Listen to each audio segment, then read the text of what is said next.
Hi, I'm Paul. And I'm Tiffany. To some, we could be called career wizards.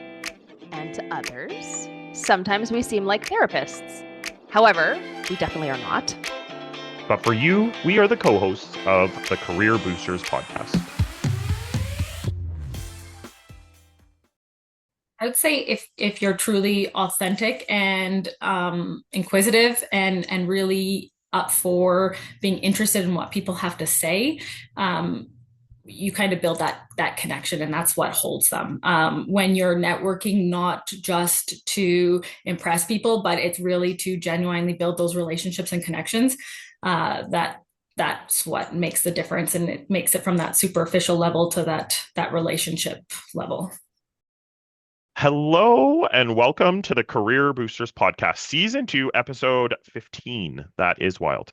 This week marks the last class of the fall 2024 semester for us, for MBA students. And in our last class, we did a really fun team building exercise that Tiffany did, and then went right into a conversation around personal brand.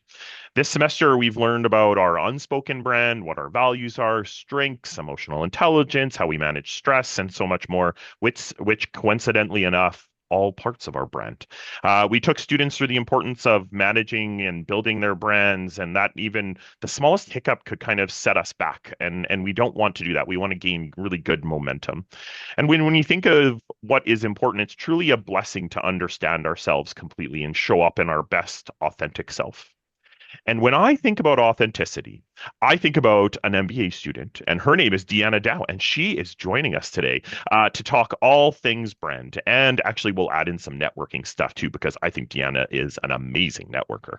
So, Deanna, thank you so much for joining us, and welcome to our podcast. And the first question we have is, how has your MBA impacted your career journey?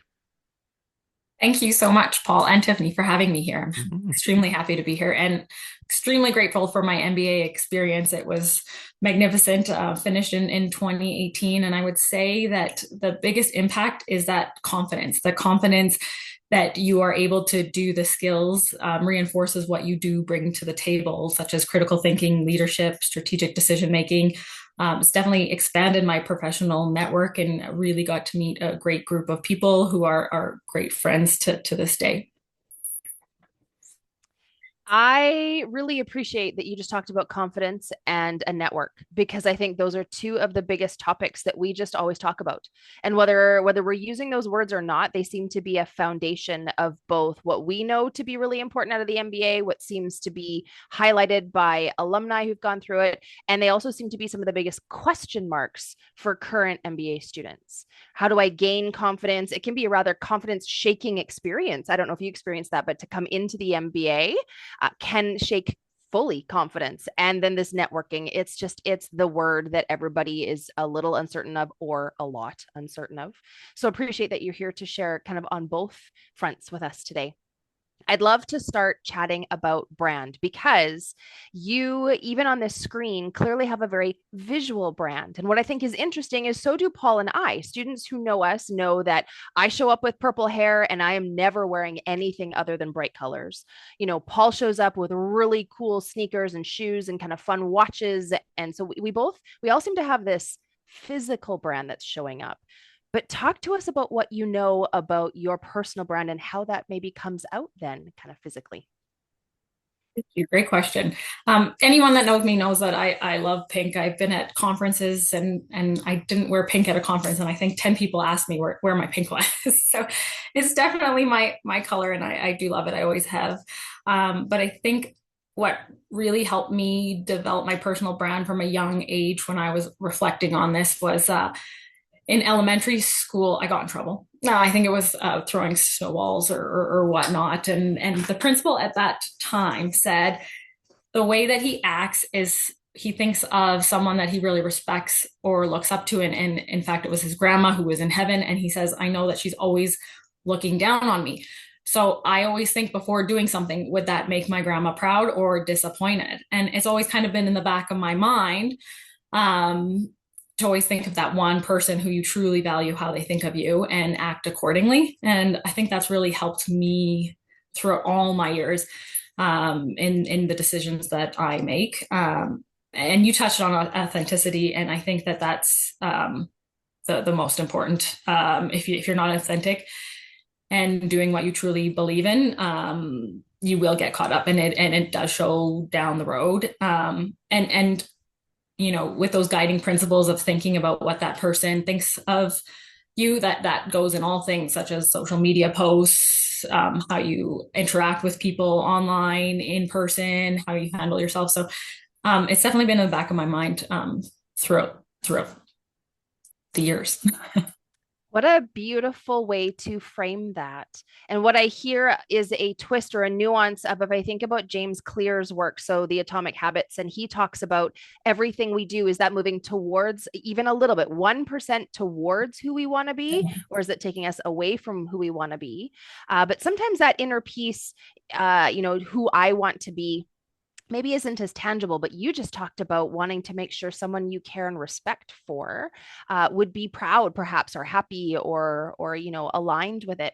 Are you willing to share who you think of when you are developing your brand?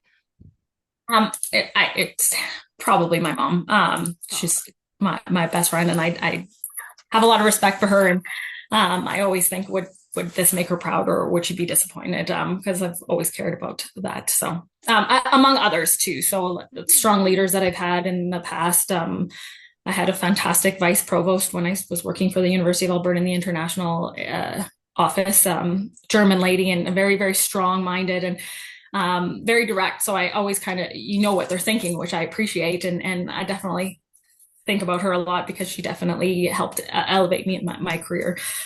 So multiple people, definitely. Very cool. Thank you for sharing. I want to just poke at this pink piece before we move on, because it's something of my own brand. I have purple in my hair, and it's one of the most obvious things that people comment on. But I've been thinking recently that it is one thing to catch somebody's attention, right? So you clearly catch it with a lot of pink. I catch it with purple. People comment on Paul's shoes. So it's one thing for people to notice. It's a whole other thing to hold their attention and have them then value an interaction with you. It could be that they grab onto the pink, but your brand doesn't engage them. So, how do you hold people's attention knowing what your brand does in that experience with them? I would say if you're truly authentic and inquisitive and really up for being interested in what people have to say, you kind of build that connection, and that's what holds them. When you're networking, not just to impress people, but it's really to genuinely build those relationships and connections.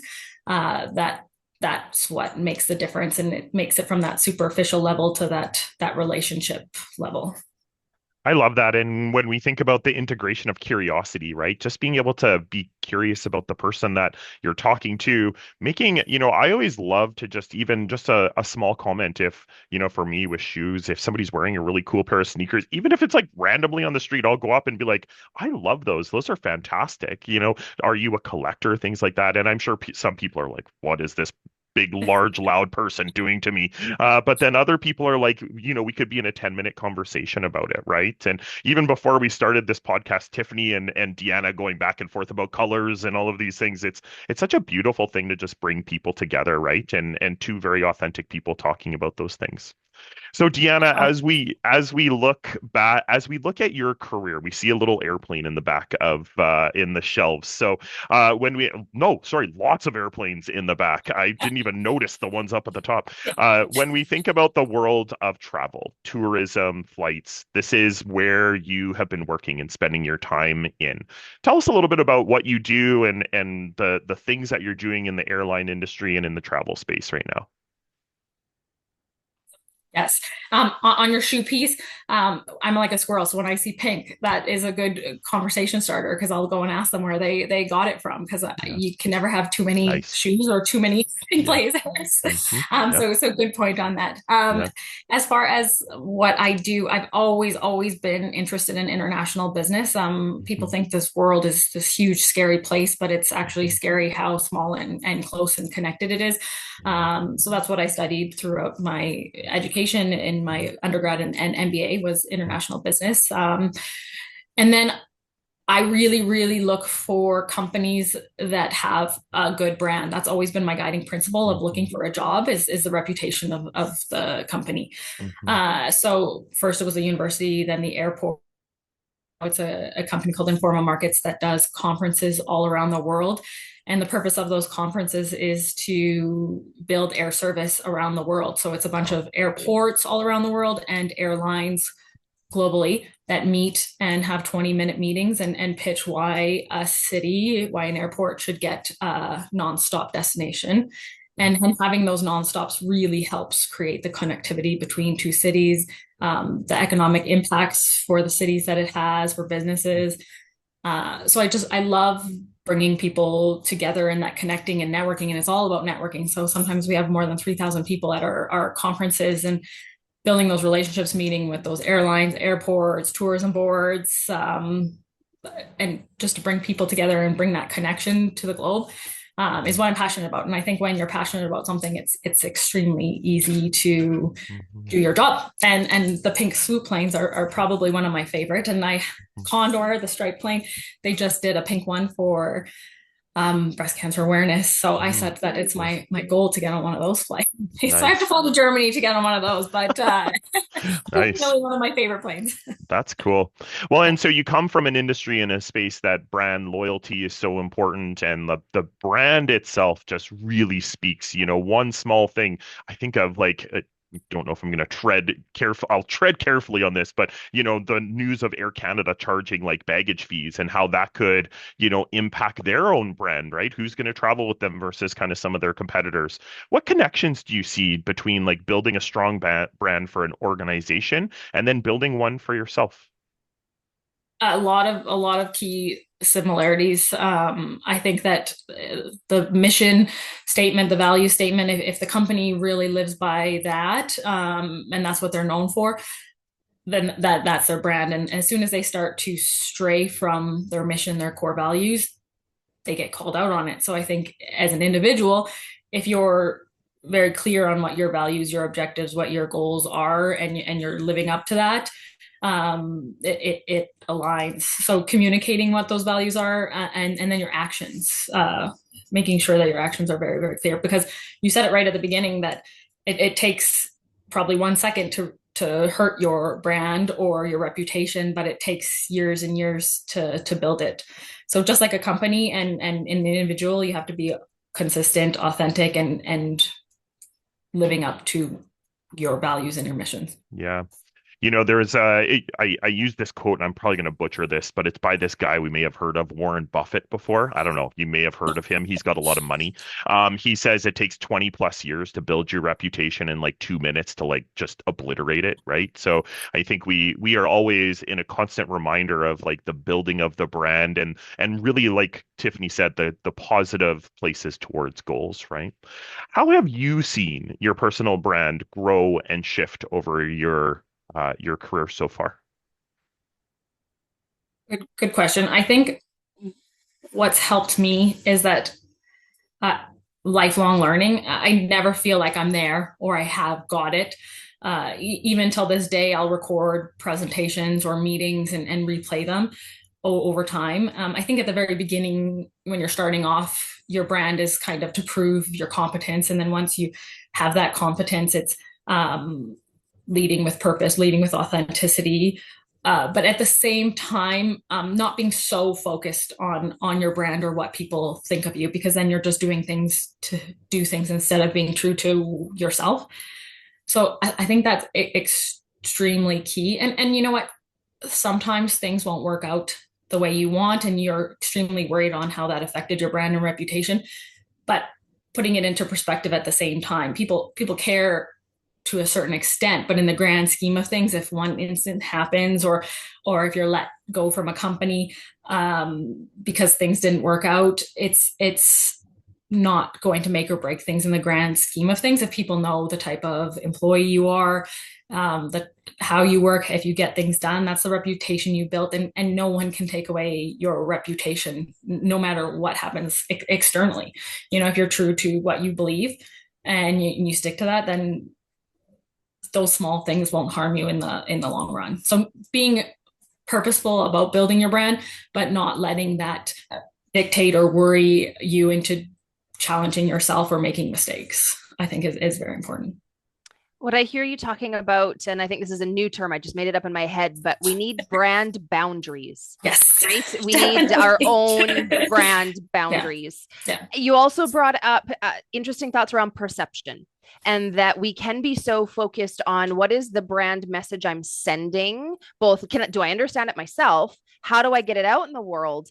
But I think we often miss, I'll speak for myself, checking that the message is being received the same way it's being sent. That feedback, is my brand actually landing as I'm intending it to in the world? And how have you kind of checked that perception, do you think, knowingly or perhaps unknowingly throughout your career? Another great question. I think 360 reviews are so critical. You know, sometimes people have a hard time hearing that feedback, but I'm always the type of person in a review, I don't want to hear, oh, you did this and this and this great. I want to hear what I did that I can improve on. So I'll keep poking to get that feedback, because if you don't hear the, not criticism, but the ways that you could get better, you won't ever grow or develop. And then checking in with colleagues, not just your supervisor, just saying, maybe if there was a situation that didn't go the way you wanted, you know, checking in with how you could do things differently, or what did you think of that answer? Would you have expected something differently? You know, having that open communication, and it's for the genuine purpose of making things better, I think really helps. You know, even just asking for LinkedIn referrals and seeing what people have to say there, you know, that's great feedback as well. I'm always at the year end asking partners or external parties for their reflection on how they think things went, what could be improved. So if you're genuinely interested in improving and making things better and learning, I think that helps with building your personal brand and getting that feedback to make sure that what you think you're putting out in the world is what people are receiving. I'm wondering if you have, and I think this is trickier, tips on that type of feedback from a personal perspective. So Paul and I talk about brand being, it's just our brand. Personal or professional, you know, people ask, is it different between the two? And Paul and I very much feel like you have it like a human brand. I am Tiffany, whether that is with friends or at work. There are some common themes that will always run through. So work and in a corporate professional type setting, that how do we get better, you know, which also helps us reach goals. Hopefully we can get some feedback there. Where I struggle is in this friendship kind of echo chamber, this kind of personal piece. How do you make sure, do you have any tips or thoughts on how to get feedback in a space where maybe people are a little less willing to give that type of feedback? Yeah, it's true. They are a lot less when they're worried about hurting feelings and whatnot. But I think reiterating the fact that the reason that you're asking or the reason that you want that feedback is to enhance the relationship. It's not to hold a grudge, I think is important. I'm so grateful and appreciative to this one colleague who later became a friend, because she told me afterwards, you know, I was so intimidated and I thought you were this very cold individual just because of how intimidating you are, because you are put together or you dress all fancier for work or whatnot. Because I've always been told to dress for the job you want, not the job you have. And I think that's important. But I was so grateful that she had told me that, because she's like, once I got to know you, I knew that was 120% opposite. But the fact that she actually had the courage and willingness to tell me that made me approach things differently and be more so the first person to make that interaction or that engagement. So I think when you do finally get that feedback from close connections, it definitely helps. But letting people know and giving them the reason and the background of why you're asking, and it's really to improve the relationship or to help because you do want to work together, not necessarily work together, but want to continue and appreciate the friendships and the relationships that you do have. Yeah, I think it's important. It's interesting because I think the three of us can all relate to this like intimidation factor. We have plenty of years of experience, plenty of for you having an MBA, having this great international experience, that can be intimidating, right? But I think at the end of the day, if you want to be the best version of yourself, sometimes you have to take comments and really think them through and say, is this the way that I want to be perceived and want people to think about me? So and very much can appreciate that for sure. When we think about, so Deanna and I, we got a chance to do a presentation all about networking, all about building relationships, and it was one of the most fun things I've had to do with an alum because you kind of, or me, I give kind of the context, and then you layer in all of your experience and your expertise around networking. How does your brand support you in building relationships and making connections? I think that one thing I've always thought is that everybody's human. So it doesn't matter whether they're the CEO or a coordinator, an intern, or anyone. I talk to them all the same, to be honest. So I'm not going to talk to a CEO any differently than I'm going to talk to an intern. And people have told me, my boss has told me, "Oh my God, I can't believe you just talked to our CEO in a different role."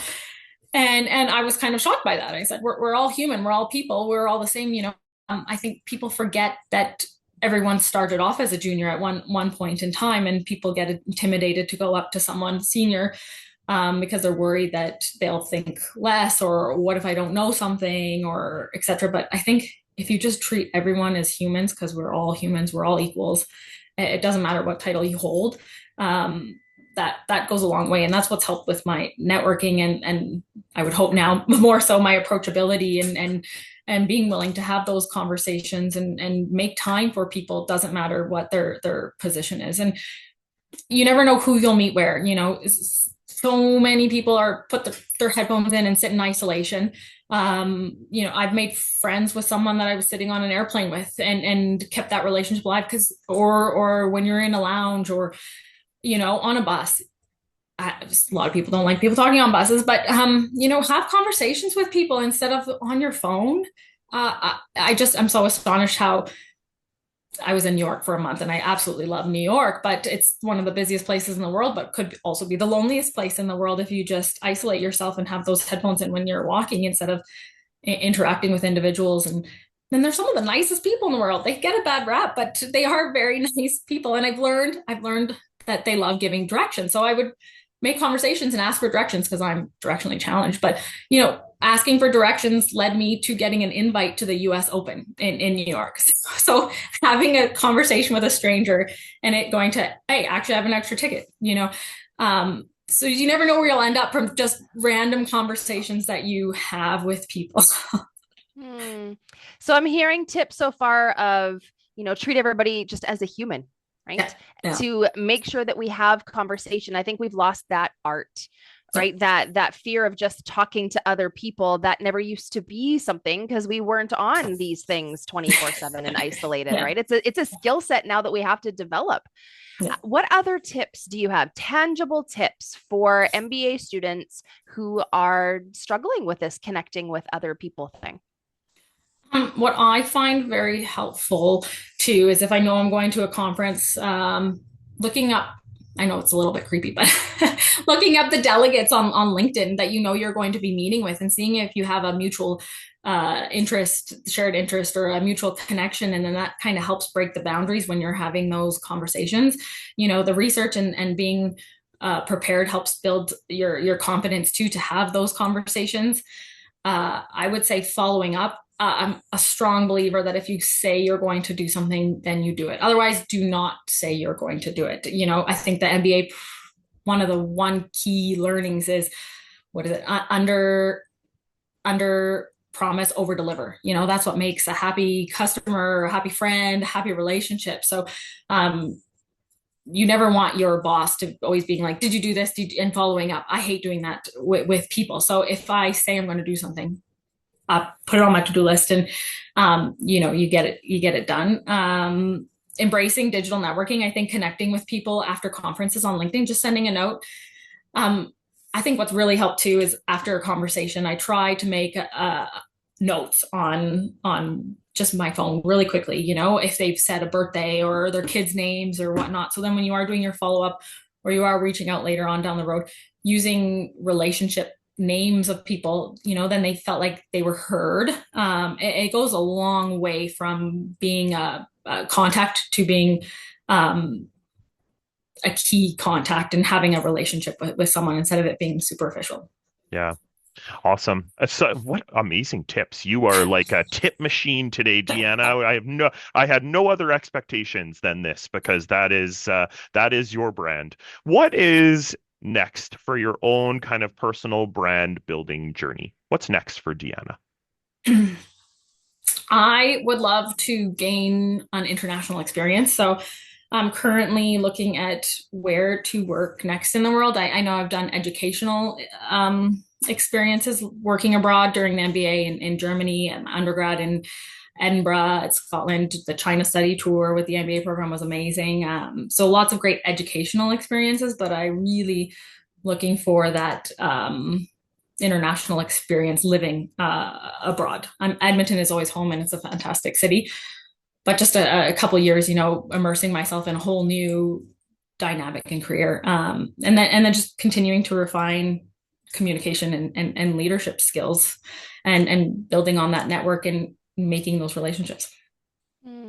If you had to describe your brand in just a few words, what would those words be? I would say extroverted for sure, and just approachable, like not afraid to have those conversations. I do talk to people, and that's not everybody's cup of tea either. Some people might roll their eyes and it's like, oh, she started another conversation with someone. But I do travel a lot on my own, and the fact that I'm willing to have those conversations, you don't really feel like you're traveling alone for work or whatnot, so bubbly pink would definitely be in that brand as well. And I always like to come across very professional in my posts, even my personal pages, and at work. I think that's key too. Perfect. Thank you. I think we could continue to talk brand because it's a conversation and topic we all love, but we only have so long. So are you ready for a lightning round? Yes. Awesome. Let's do it. 3 quick questions, 3 gut answers. What is it about your career story that has given you the biggest boost? I think finding a mentor to help do those check-ins and gut checks and help guide you through difficult conversations, I think is extremely important. And applying for jobs that not that you can do with your eyes closed, but that are challenging so that you do have that growth and development. I think that's so important because if you can just do the job, then what kind of challenges and growth are you doing? Or when you do get a role, actively engaging in different teams and to get more learning opportunities or doing something new or different is important. What's one thing you wish you had learned sooner? You don't need a leader title in order to be a leader. So you can be a leader at any point in life. And service is something that is so important to Paul and I. So we always are curious to hear how service is going to show up for you in the coming week. Well, in an hour, I'll be coaching at F45, just group fitness classes. I absolutely love it. It's just a hobby, but being able to give back and help people with their health is something that I love. Being on the board of the Edmonton Regional Innovation Network or the International Association of Business Communicators, I think it's so important to give back because I'm super grateful for the opportunities that I've been given. So always happy to help have a coffee with someone or be on boards and volunteer my time. Lovely. Thank you. All right, Paul, what's your random question? Okay, Deanna, it is a 2-part question and it's going to be very easy to answer. So where is one place you would recommend everybody go to in this world that is so cool and was so exciting for you? That's the first one. And then what's the next destination for Deanna? Oh, those are 2 fantastic questions. My favorite place in the whole wide world, and it always has been, and I've been probably 10 plus times and it never gets old, would be New York. I just think it's so alive and the energy that you feel when you're there is truly amazing. So I highly recommend that everyone sees New York. But that is a hard question because there's so many fabulous, fabulous places. But that is one that I truly love. Next destination, work-wise and scheduled in the books, is the Bahamas in February. But and I just got back from Asia for 2 weeks on Saturday, but I am looking to go somewhere from now until February, so possibly Maui. Maui is very relaxing and the one place where you feel like you can decompress and unwind. So it's a perfect time in December to do that. Great question. I feel like I am going to don myself all in pink and crawl in your luggage because you won't be able to see me and I just tag along. More than welcome. I love it. The more the merrier. That's fabulous. Deanna, thank you so much for sharing with us such a strong brand. And for anybody watching, I would actually encourage you to rewatch and listen again for how I feel she showed up as approachable, open, curious, bubbly. Got a long list here. Learner, driven, empowerer of self and others, engaging, inspiring, and the list could go on. And we've only been talking for, I don't know, like 25 minutes ish now. Not only that, Deanne and I met 35 minutes ago. So it's not like I knew your brand before you showed up. But you have been able to demonstrate all of those characteristics in a short amount of time. And that is a masterclass in brand, but it's both in understanding it. You can language it, you know where it's come from, and you've been purposeful on working on it. And you know how to language it to others, put it out in the world, and double check that it's landing. Those are all key pieces of having a strong brand, and you just showed up in that way in spades. So thank you for sharing with others, for giving both to us. Paul and I enjoyed this. I'm speaking for Paul, but I'm sure he agrees. And to anybody watching, and especially to our MBA students, thank you so much.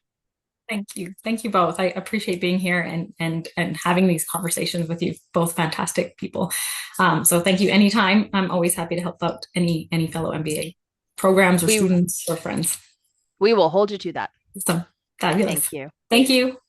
Key takeaways. And because I love color, I would love to somehow make a takeaway about pink, but I feel like that's not everybody's cup of tea. Paul's in black, right? So pink isn't my takeaway, at least not publicly. But I really appreciated how she talked about the balance between focusing on brand, understanding brand, making sure you're putting it out in a professional way, and not necessarily caring if it lands with everyone and not hyper focusing on how it's being perceived.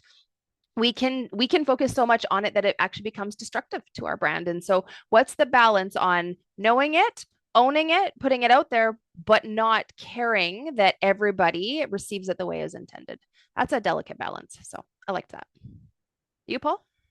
Yeah, she had so many like really cool nuggets of information and tips and tricks. And it was very early on in the conversation. She talked about, I think it was her principal that said something along the lines of like, I wouldn't do anything that my grandmother wouldn't be proud of. So, and when I think about that from a personal side of things, my takeaway to that is, I have lost both of my parents. And when I think about what I do on a daily basis, the way that I treat people, the way that I act, the way that I am trying to come across, you just hope that your parents would be proud of you, right? Like, and I think that to me, that really spoke very much to me. That one hit me in the feel button, So so that was really, really good. But again, she had so many really cool bits of information, so it's really cool. Love it. And brand is a feeling thing. Brand is heart based. It's not cerebral based. So that feels bit was important. Cool. Yeah.